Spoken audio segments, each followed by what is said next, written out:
Big shout out to this video's sponsor, Skillshare. Skillshare is an online learning community that has thousands of classes in exciting topics like creative writing, animation, entrepreneurship, and so much more. They even have a self-care class taught by Jonathan Van Ness himself. A friend of mine recently gave me a guitar. I've tried to learn in the past, but never quite got anywhere, aimlessly trying to figure it out by myself to no avail. Through Skillshare, I found Chris Rupp's beginning guitar classes that have guided lessons giving step-by-step instructions from the absolute basics to simple riffs to full songs that have given me the tools I need to learn. Their premium membership gives you access to all their classes, so whether you're like me trying to learn something you've always wanted to learn or looking to delve deeper into what you already love, Skillshare has the community for you. The first 1,000 of my subscribers to click the link in the description will get a 1-month free trial of Skillshare, so you can start exploring your creativity today. Oh, hi there.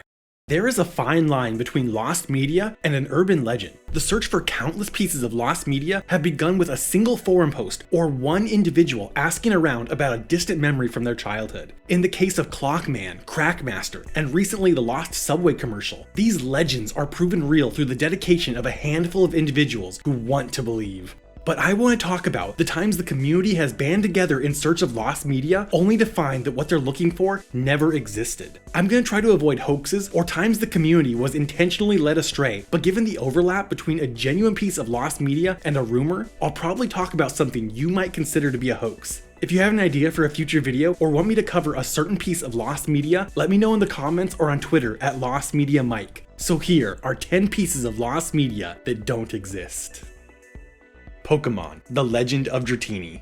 Even though the Pokemon games and the anime follow very different continuities, the two have similar story beats, especially when you throw Pokemon Yellow in the mix. But one exclusion noticed by viewers outside of Asia was that the anime never featured the Safari Zone that we know from the games. That's because the Safari Zone episode was one of a few controversial episodes of Pokemon that never made their way outside of Asia. The episode is called The Legend of Dratini, but it might as well be called the Gun episode, because for whatever reason, the team behind the anime included a number of scenes of Ash and the gang getting a gun pointed at them. The anime has had guns before, but this episode was considered too much, being rejected, and an English dub was never released. The episode being excluded from release outside of Asia leaves a few continuity gaps for the overseas audience, particularly Ash's Tauros. In the episode, Ash tries to catch as many Pokemon as he can in the Safari Zone. He's gotta catch them all.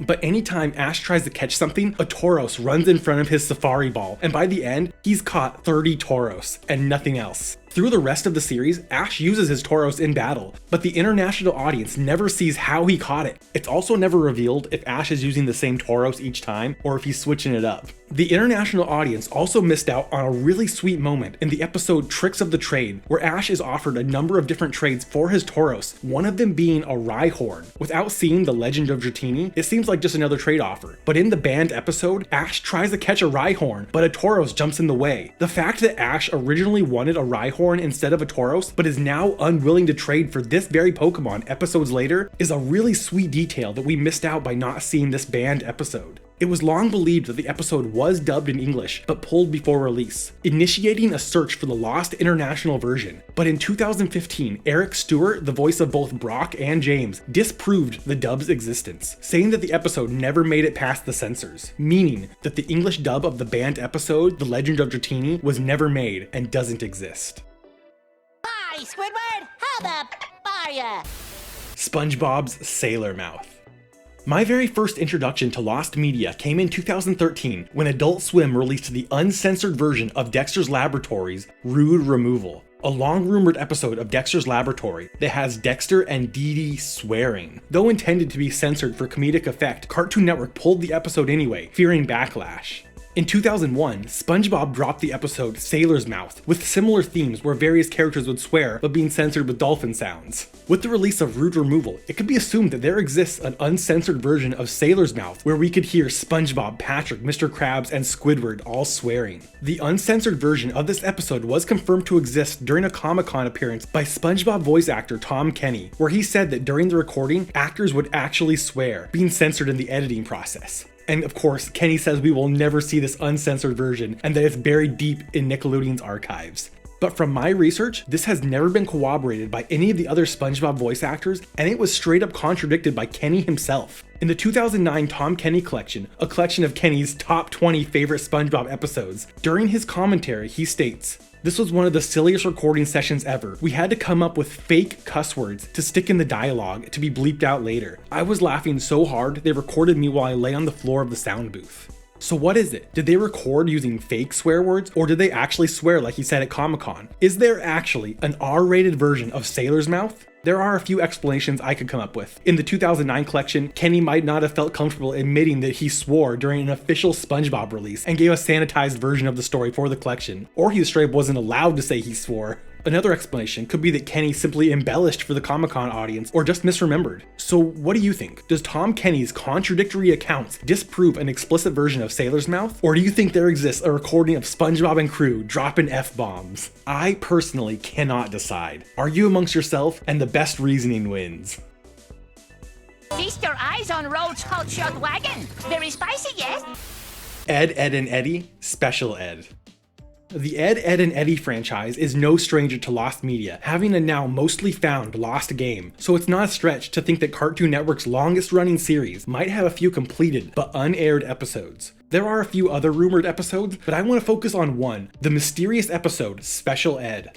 The entire search can be traced back to a single 2002 interview with series creator Dan Antonucci, where he offhandedly mentions the episode. There was an episode called Special Ed that didn't go through, it was just too real. In the interview, he doesn't elaborate any further on the episode, and there's little in way of context clues around this quote. But the strangest part is that Antonucci, to my knowledge, has never mentioned the episode again in any capacity. Despite no evidence outside this singular quote, the episode Special Ed was believed to exist in the vaults of Cartoon Network. But this was all disproven in 2016 when it came to light that none of the Ed, Edd and Eddy staff could recall the episode, and that it likely never made it past the concept phase. YouTuber Bernie Bedhead dove into the episode, concluding that it was likely dropped for being too realistic compared to the wacky sense of humor of the show. But what the episode might be about is still a mystery.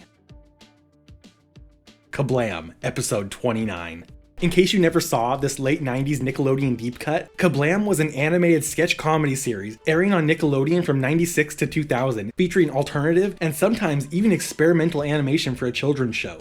Hosted by the animated characters Henry and June, who served as a bridge between the segments, the two became so popular they got their own special in hopes of getting a spin-off, but this never happened. Ever since the show ended in 2000, there have been long circulating rumors of a lost Kablam episode, simply titled Episode 29. The lost episode first appeared on both TV.com and Wikipedia, being placed there uncited by an anonymous user. Though the Kablam community searched for years, no one could come up with any solid evidence for the episode, and rumors, along with fan creations of the episode, began to circulate. Those who remember seeing episode 29 say it was an award ceremony and meant to be the final episode of the series, with Henry and June saying goodbye to the audience, concluding with June kissing Henry, revealing her long-rumored crush for the character. And the lost episode never aired because the show was popular enough to warrant additional episodes, and it fell into obscurity. The rumors became so prevalent that in late 2015, the creator of the Henry and June shorts, Mark Merrick, released a full episode on the Kablam Corner site titled Episode 29.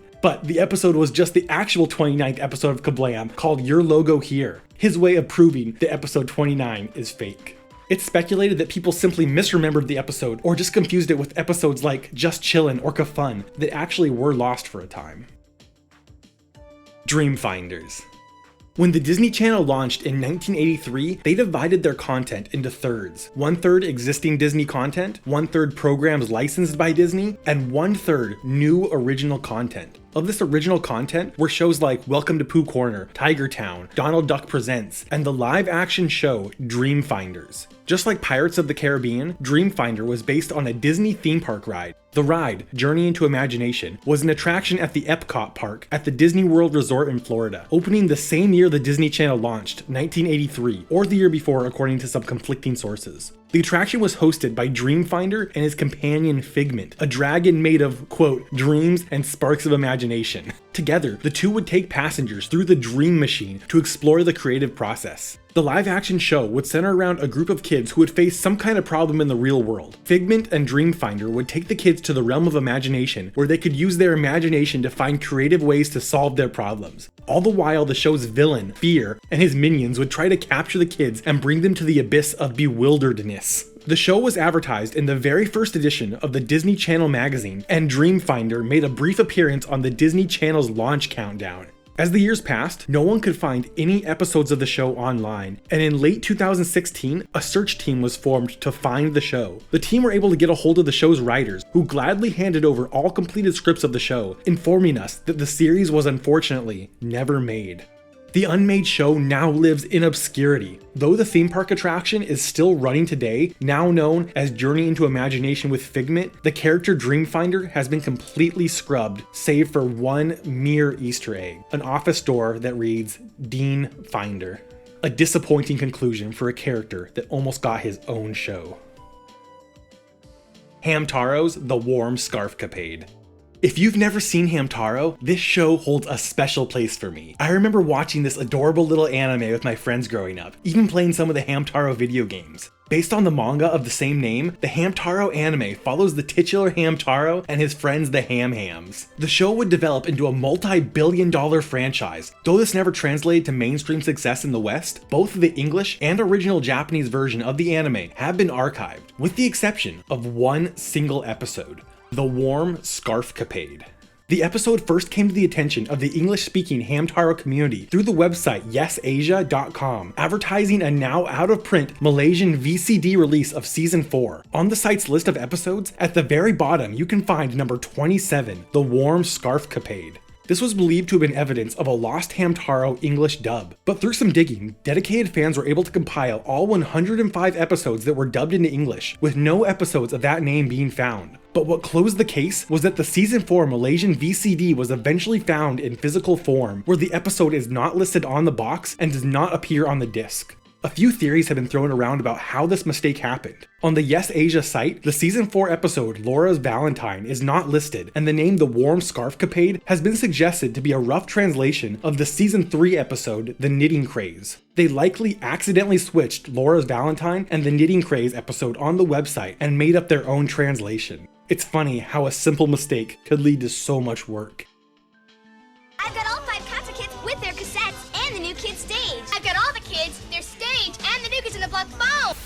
But did they have the New Kids on the Block NES game? I didn't think so. In case you're not old AF and don't know who the New Kids on the Block are, they were an American boy band made up of Jonathan and Jordan Knight, Danny Wood, Joey McIntyre, and Mark Wahlberg's older brother, Donnie Wahlberg. They had a bunch of hits in the 80s and 90s, and for some reason, a surprising number of celebrities at this time would get their own TV show and video game. The New Kids on the Block were no exception. Well, kind of. They got their own TV show, and during their peak, a game starring the boy band was in the works by Parker Brothers for the NES. Absolutely nothing was known about this game until its box was sold on eBay in 2009. The seller of the box was Tracy Barron, who was selling the oddities of her late husband, Andrew Barron, the former editor of the magazine Electronic Gaming Monthly. The box itself turned out to be little more than a nice piece of paper taped around the box, and was a bit of a running joke at Electronic Gaming Monthly, where the staff would use it as a hockey puck and drink coaster before it eventually went home with Andrew Barron. And it turns out the game was never made, never making it past the concept stage. Funnily enough, in the New Kids on the Block TV show, one of the episodes features a New Kids on the Block video game that actually looks kind of fun. Oh, what could have been. The Rap City Street Kids in A Bunny's Tale.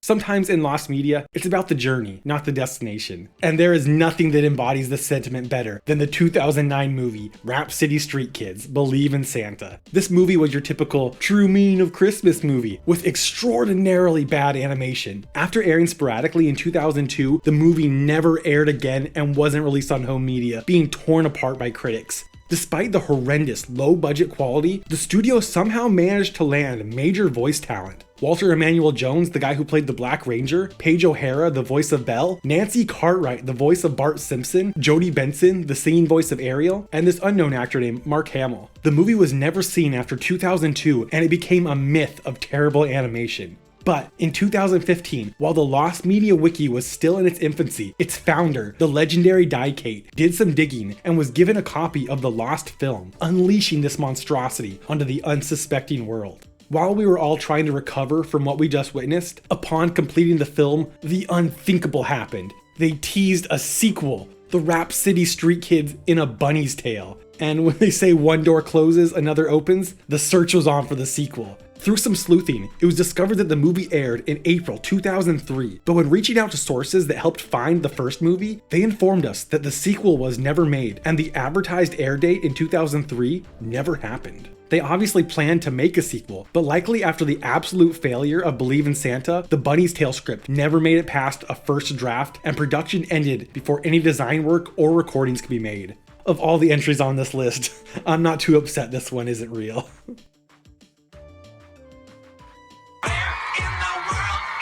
Carmen Sandiego. Carmen Sandiego's Lost Episode. When I was a kid, my gateway into PC gaming were the educational games of the 90s, the Rita Rabbits, Treasure Mountain, Jumpstart series, and of course, Carmen Sandiego. Since its humble beginnings as a video game, Carmen Sandiego has grown into a multimedia franchise, books, board games, animated series, and an early 90s geography-themed game show called Where in the World is Carmen Sandiego? The show was a massive success, winning 7 Emmys, a Peabody, and running for 295 episodes. But there is a supposed lost episode rumored to be as elusive as Carmen herself. According to IMDb, a notoriously unreliable source, under the trivia section for the page of the Carmen Sandiego episode, Auld Lang Gone, this episode, which never aired, was plagued with on-screen chaos. During the final round, the winning gumshoe, Jasmine Doman, slipped and broke her arm on the floor map of Europe. WQED TV Pittsburgh stopped production for a moment until the runner-up, Ed Mann, completed the map round for her with 13 seconds remaining. WQED TV has declined to comment on whether they still have a tape of the episode. They confirmed taping the show, but not editing it. Over the years, the legend of Auld Lang Gone grew, with rumors of the house band suffering wardrobe malfunctions, co-host Lynn Thigpig having to step down due to a sore throat, being replaced by her co-host Greg Lee, and Lee's duties were taken over by the host of the Nickelodeon game show Double Dare, Mark Summers, topped off with a guest appearance by Gene Wilder.